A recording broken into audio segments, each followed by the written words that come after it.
Buenos días, Ecomundo, ojalá 4RD.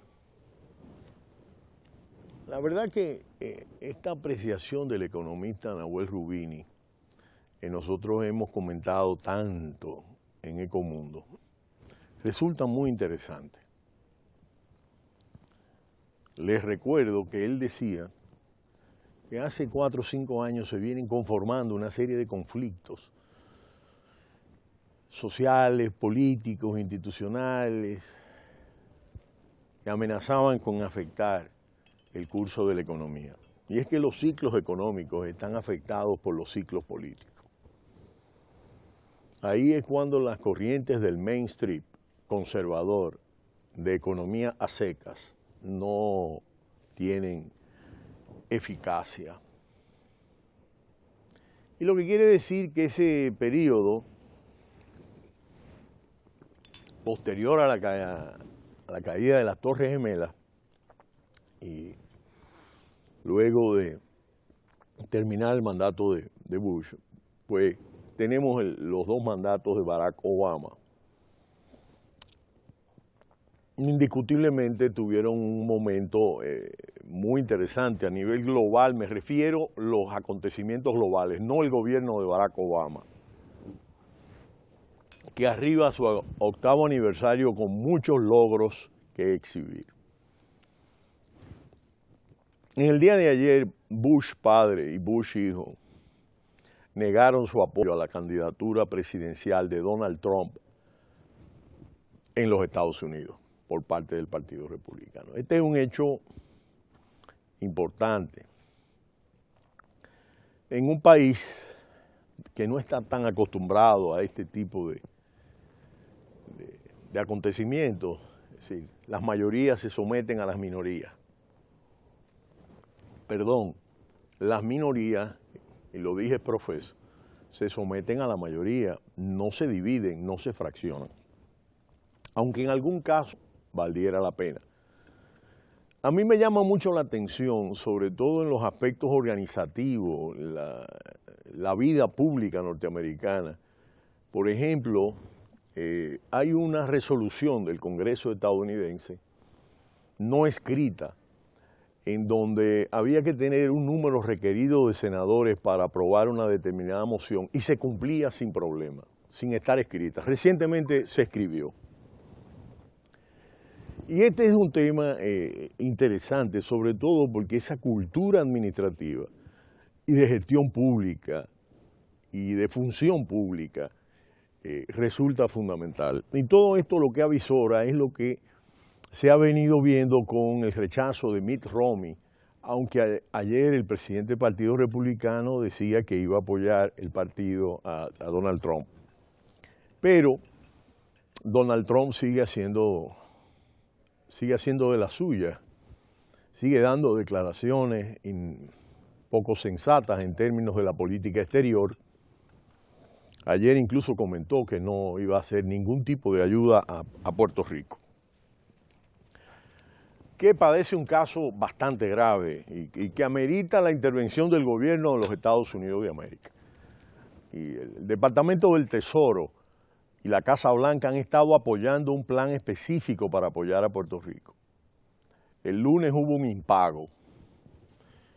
Y los fondos de cobertura de Puerto Rico, esos fondos apetitosos que compran deudas de paisitos y de paisotes, las emisiones de deuda es un medio de capitalización, ok, pero tomar economías y sobrecomprar bonos para luego extorsionar, a mí me parece que esos fondos buitres, los handouts, pues realmente debería, y de hecho es uno de los logros de Cristina Fernández de Kirchner, fue lograr que en Naciones Unidas se adoptara una resolución escrita en contra de estos handouts, estos llamados fondos buitres, que Mauricio Macri tuvo que complacer.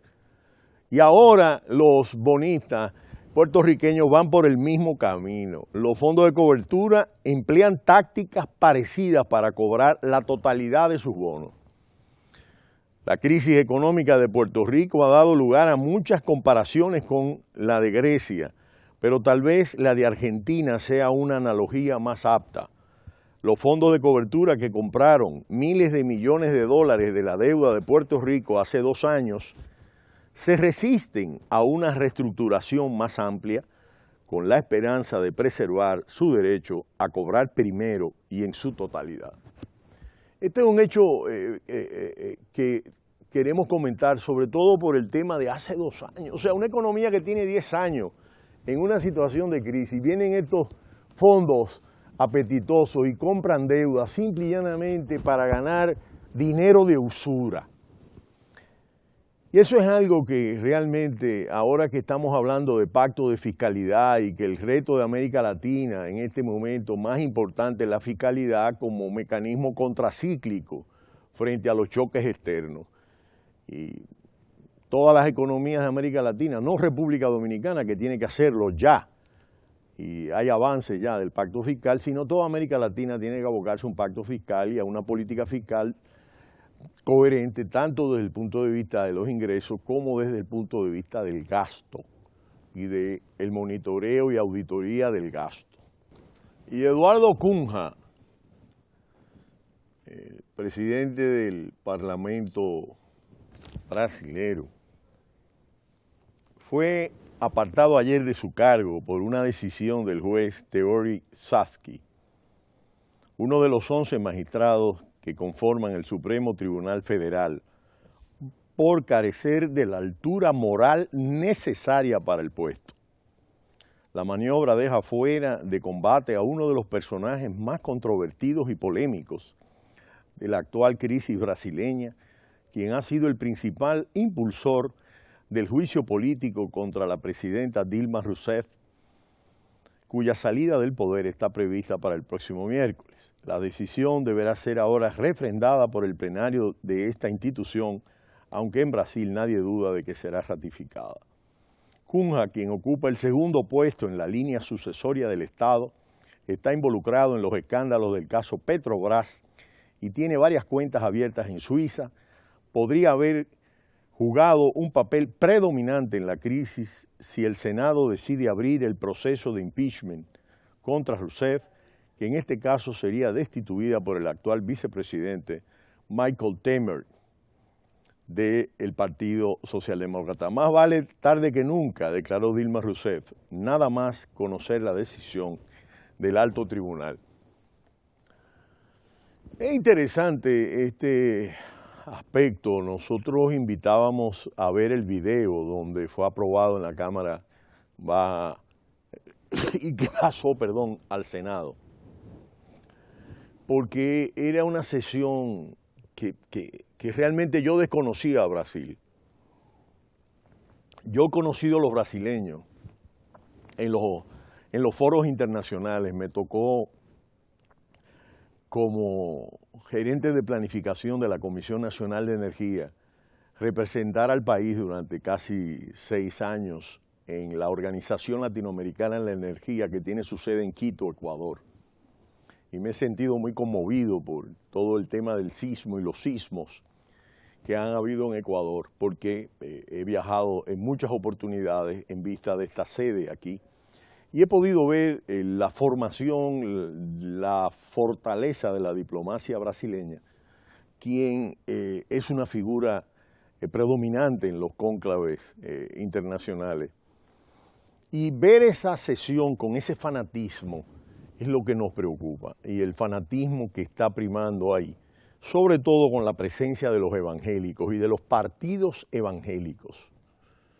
Y vamos a explicar esto, cómo está pasando en Brasil, esos partidos evangélicos fundamentalistas que prácticamente se están separando de lo que es la relación, de la separación entre iglesia y Estado, y el tema entre la razón, la ciencia y la religión. Son aspectos sumamente críticos, sobre todo porque están entrando en la agenda nacional, regional y nacional, global, regional y nacional. Por eso hablamos de global, regional y nacional, temas de agenda pública.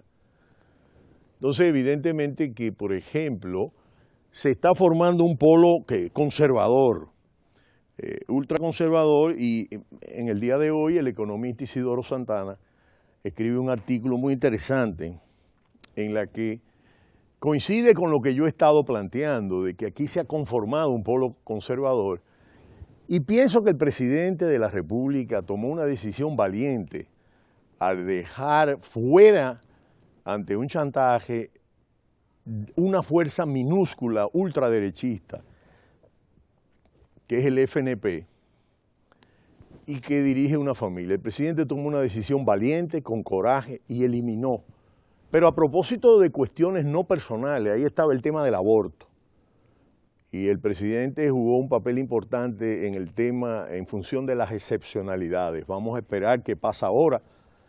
Hablábamos de otros temas de la agenda, hablábamos de la discapacidad recientemente, y hay muchos aspectos de esa agenda local que resulta fundamental tomar en consideración, porque ya estos aspectos influyen en la vida de la República Dominicana, que es un país que tiene 2 millones de habitantes en los Estados Unidos y 1 millón y tanto de habitantes entre Nueva York y New Jersey, y todo lo que es esa zona de Filadelfia, Connecticut y Boston.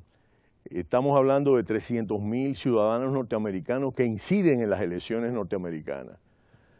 De manera que aquí hay una serie de aspectos de la agenda nacional, incluido el LGTB, que está presente. Hay candidatos que siguen esas opciones y tenemos la presencia de un embajador en el país que representa estas posiciones presentes en la sociedad norteamericana, donde se ha aprobado el matrimonio.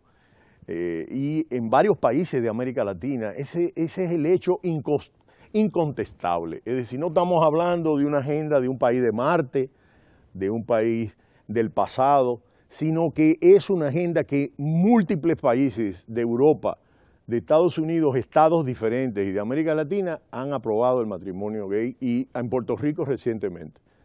De manera que hay una serie de aspectos de la agenda pública, y lo que queremos destacar es que ese polo ultraconservador, el presidente de la República tuvo el coraje de separar a esa fuerza que en 2 temas importantes, como impulsar una xenofobia frente al tema haitiano, o en el tema del aborto, o en otros temas, que ya en términos de la LGTB, ya esa fuerza ultraconservadora hubiera declarado no grato a el embajador norteamericano por una condición de minoría social. Creemos que ha habido prudencia de parte del presidente en el manejo incluso de este tema tan delicado ante un país con una tradición cristiana diferente en torno a estos aspectos.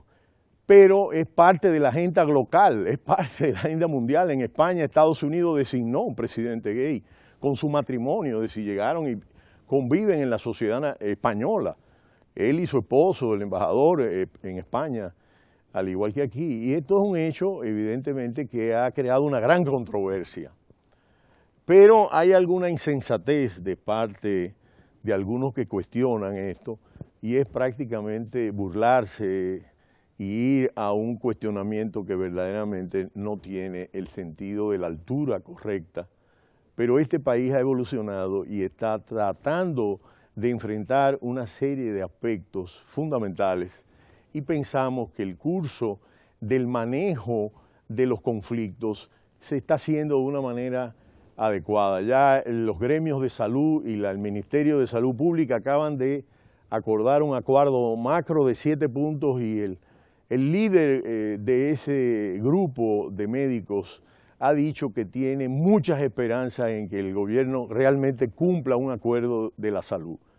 Y este es el hecho, yo pienso, importante de ir concertando, y lo que se visualiza es esto: concertación, impulso de proyectos, escuchar, y es algo que diferencia a esta gestión de la anterior gestión que estaba presente en el país.